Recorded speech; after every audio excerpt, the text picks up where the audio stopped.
Iran beat the United States in a World Cup match while their players looked like Wolverhampton Speedway racers with too many sponsors. That's a real sentence. That's what happened in 1998. And it's not even close to the worst kit on this list. 48 nations.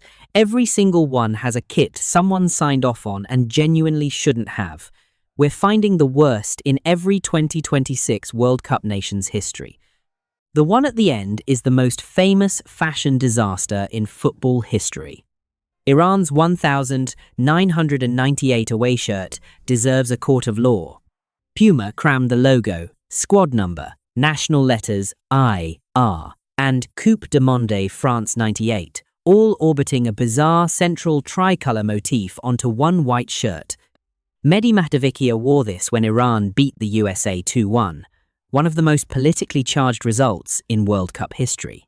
Iran won a game of geopolitical significance while looking like they'd been sponsored by a regional go-kart league. Turns out even Freddy Krueger can't stop a brilliant Hamid Estili header. Saudi Arabia qualified for their first World Cup in 1994 wearing a clean, dignified white kit, but the 2026 away shirt is different. ESPN called it treading the fine line between minimalism and being devoid of any defining characteristics, dark green and gold trim. Design inspiration, traditional weaving. The weaving is invisible. Saudi Arabia beat Argentina 2-1 at the last World Cup. They deserve a shirt that carries that ambition. This isn't it. Qatar's 2026 kit has exactly one distinguishing feature. The Arabic word for Qatar on the back of the neck. ESPN called it essentially just a plain white t-shirt with bog-standard maroon trim. One of the richest football associations on the planet. Minimum viable effort. Jordan, Uzbekistan, Cape Verde and Curacao are all making their World Cup debuts, so their 2026 shirts are simultaneously their best and worst. Curacao gets a specific mention, roughly 150,000 people, the smallest nation ever to qualify. Their qualification alone is the story. Whatever the shirt looks like, it's a miracle it exists. Bosnia debuted in 2014 with a generic blue and yellow Adidas kit that offered no visual expression of the historic moment. Their 2026 qualification beating Italy on penalties in Zenica after Bastoni's red card, Tabakovic poking home, is one of the great European upsets. The 2014 shirt remains the low point of a short but growing kit history. Australia's 2006 away shirt was immortalised by one comparison. 442 described it as looking like an Australian off-spinner secretly scuffing up a ball in it and then weeping on television. Neutral colours, odd line graphics, 22-0 cricket energy, all while the Socceroos reached the round of 16, losing 1-0 to Italy on a controversial penalty. Harry Kewell scored in that kit. It didn't deserve him. Japan have undergone the most dramatic kit evolution in World Cup history. The 1,998 debut away shirt. Pale white, central dark blue band, offering nothing introduced Japan to the world stage. Their 2026 away kit features rainbow pinstripes inspired by baseball jerseys, described as incredibly fresh. That's a 2-8-year journey from nothing to something extraordinary. The 1,998 prototype had to exist before anyone worked out what they were doing. South Korea's 2002 home kit is fluorescent orange, the shade reserved for safety cones, life jackets, and hunters who really don't want to be shot. South Korea wore it knocking out Portugal, Spain, and Italy, reaching the semi-finals on home soil in one of the most remarkable tournament runs in history. The results are impossible to argue with. The kit remains impossible to defend. Here's the point worth making now. Nostalgia is a dangerous drug when it comes to kits. We forgive terrible shirts because of what happened inside them. Great football doesn't launder bad design. Remember that it's coming back. New Zealand's 2010 kit attempted Maori-inspired geometric patterning and didn't quite execute it cleanly enough to honour the intent. The All Whites were the only unbeaten team at that tournament, 3 draws, 0 losses, eliminated on goal difference. Drew with Italy, drew with Paraguay, drew with Slovakia, went home unbeaten. The kit matched the energy, tries hard, doesn't quite finish the job. The Africa Unity kit ruined 12 nations simultaneously. Puma designed a shared shirt for African nations using a brown to green gradient meant to represent soil to sky. 442 called it Man City, emerging from a 1970s mud bath. Algeria wore this. Ghana wore this. Multiple nations that deserved individual, culturally specific designs were handed a brown gradient instead. The most efficient disaster in kit history, Tunisia's individual worst came earlier. The 1998 away shirt featured diagonal slash marks across the shoulders that prompted 442 to invoke Freddy Krueger life-ending artery slashes sustained to the shoulders and groin. They wore their home kit for most of France '98. The away kit's existence alone earns them a permanent place on lists like this one. Morocco's worst came at France '98, a plain white away design, so anonymous that a tournament where they beat Scotland 3-0 is better remembered for everything but the shirt. South Africa wore an Africa Unity-influenced design in 2010 when they became the first host nation in history eliminated at the group stage. Egypt's 1990 offering was plain white, produced during a tournament they didn't win a single game, drew with Ireland and Holland, lost to England, worn in a shirt so forgettable that kit archives can't agree on who made it. Ghana's 2014 away shirt hit the geometric pattern so aggressively it competed with Nigeria's that year for the most visually chaotic African kit at the tournament. The Black Stars beat Portugal 2-1. The graphic work was genuinely difficult to focus on from any television distance. Ivory Coast's orange problem is long-standing. 442 called it a mouldy clementine rather than a proud, easy peeler. The Dutch wear orange with conviction. Ivory Coast have never quite found the right shade. Didier Drogba spent his entire international career in varying degrees of the wrong orange. That's a strange legacy for one of the greatest African footballers ever. Now Europe. The 1990s is where kit design went clinically insane. Norway's 1994 away shirt was a pale, washed-out grey and white design that bore no resemblance to the red, white and blue the Scandinavians built their identity on. They beat Mexico, reached the round of 16. Kit was forgettable. Their 1-4 win over Italy in Milan in November 2025 was one of the great qualifying nights in European football. The red shirt they'll wear in 2026 has nothing to apologise for. Scotland's late 1980s Umbro home design featured a chest stripe so chaotic that 442 asked whether it was possible to produce a Scottish kit containing no Scottish identity whatsoever. They managed it. The 2026 coral pink away shirt with navy pinstripes has caused more discourse than anything Scotland produced since 1998, which is appropriate. They haven't been to a World Cup since 1998. Sweden's worst is from 1994, their historic third-place tournament, a pale yellow design cluttered with dark geometric patterning that was inexplicably fashionable that year. Martin Dahlin and Thomas Brolin played brilliantly in it. Victor Gyökeres was 1 year old. Austria's 1998 World Cup kit represents a design matched to the performance uninspired in both. 1 point. Group stage exit. They didn't qualify again for 28 years. The 1998 shirt is their entire World Cup design legacy until this summer. Czechia's 2006 away kit was so minimal it practically vanished, eliminated in the group stage behind Ghana, Italy, and the USA. Their 2026 qualification beating Ireland on penalties after being 2-0 down with 23 minutes left is one of the tournament's great redemption stories. The 2006 away shirt is not. Croatia's 1998 debut kit has the most interesting case on this list.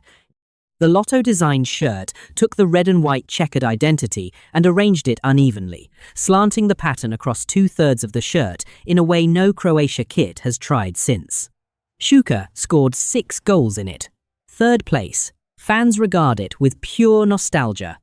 But strip away Šuker, the semi-final. Boban, what you're left with is an imbalanced design that doesn't represent the Croatian flag as cleanly as every version that followed. Nostalgia is the trap. Don't fall in.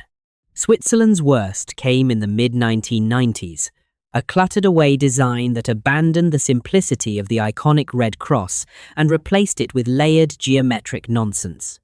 Portugal's lowest point is a late 1990s transitional umbro, offering plain, forgettable, representing none of the elegance that later Nike and Adidas collaborations delivered.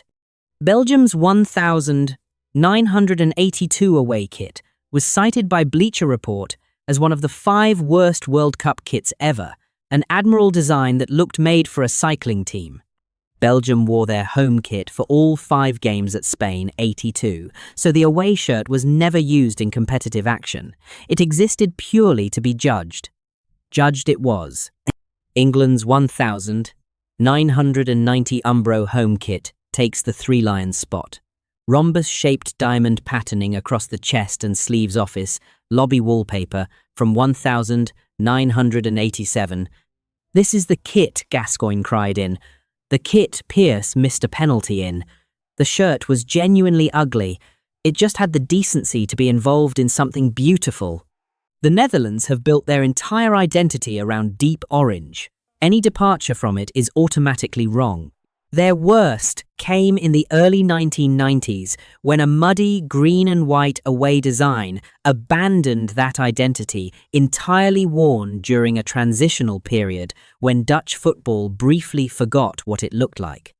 France's 2026 away kit is called Liberté. Nike built it around the Statue of Liberty using a light blue-green base to evoke oxidized patina with metallic copper elements.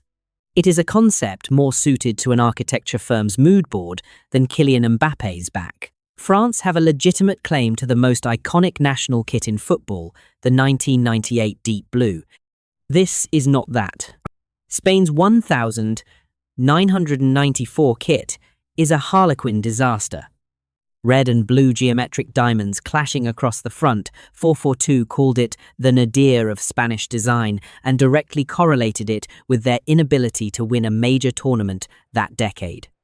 Lost on penalties to Italy in the quarter-finals, spent the next 16 years building toward 2010 and back-to-back Euros in clean professional shirts. The 1994 kit is the before photo. Everything that followed is the after. Germany have a remarkable relationship with terrible kits.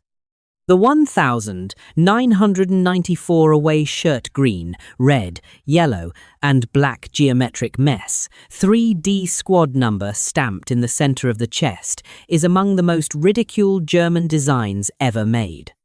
Bleacher Report called the 3D number 1 of the worst 3D effects ever conceived. It looks like a PowerPoint template at a design firm going bankrupt. Germany wore their white home kit every game at USA '94, knocked out in the quarterfinals by Bulgaria, so the away shirt was mercifully never needed. The 2010 runner-up, a tabloid compared it to SS uniform striping. Adidas denied it. Either way, not a comparison any manufacturer wants. Now here's the entry people will fight about. South Korea wore fluorescent orange to the 2002 World Cup semi-finals on home soil. They wore it against Portugal, Spain, and Italy. Every one of those games, still debated today, played while the Korean players looked like they were dressed for a safety drill at a chemical plant. Yes, the comments are going to be brutal for this one. But nostalgia doesn't fix a fluorescent orange kit. The performance was extraordinary. The design was not. Ecuador's 2006 away shirt had two random red and blue stripes crammed into the bottom left-hand corner for no discernible reason. Bleacher Report called them one of the most curious additions ever seen on a World Cup jersey. No one has ever explained them. Ecuador reached the round of 16, lost 1-0 to England. The stripes remain unexplained to this day.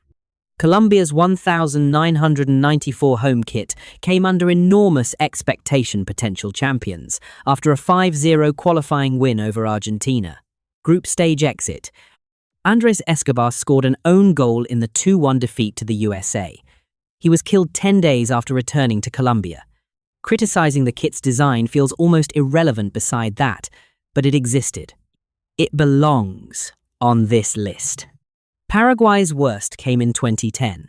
A busy, cluttered Adidas red shirt with chest patterning that did nothing for a team that reached the quarterfinals, their best ever World Cup result. Uruguay's low point is their 1,990 return after 8 years away. A pale, washed-out blue that barely resembled the deep celestial colour La Celeste are known for. Worn as they lost the round of 16 to Italy 2-0. Argentina's 2026 away kit is all black with swirling foliage in lighter blue hues across the front.